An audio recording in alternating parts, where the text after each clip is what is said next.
So first thing we're gonna do are 10 cat-cows. Now when you're doing the cat-cow, you should be feeling a lot of this in the low part of your back. Do these nice and slow. You can see she has her fingers pointed backwards. This isn't necessary, but however, what it will help you do is stretch your wrist at the same time. So we would do 10 of those. From there, we're gonna do 10 hip taps.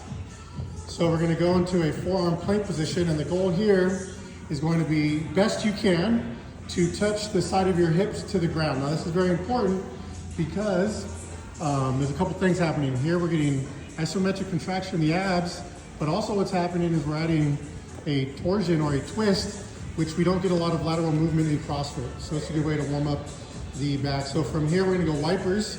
So we're gonna go to our back.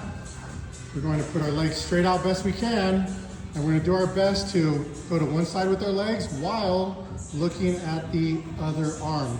What this allows us to do is get a little bit more stretch in our back. Now, if you're doing this and you can only get a quarter of the way down, let's get a quarter of the way down. Let's try not to sacrifice our position, just trying to get our feet all the way to the ground. Again, this is important for isometric contraction of the abs, but then also getting more twist and torsion into the low back and spine.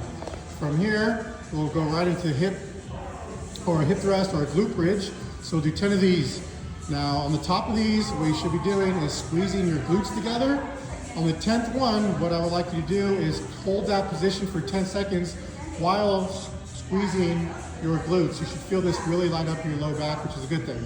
Now from here, what we're gonna do is back flutter kicks. So go back best you can, but don't sacrifice anything in your neck for this, obviously. We're just gonna flutter up and down. You should feel a nice stretch in your low back and also your hamstring. Do about 10 per side, and then from there we can go lateral flutters. And again, you should feel a nice stretch here in your hamstrings and also your low back. I would say go through this whole thing 2 times, the whole sequence, and also remember to do a general warm-up before you start.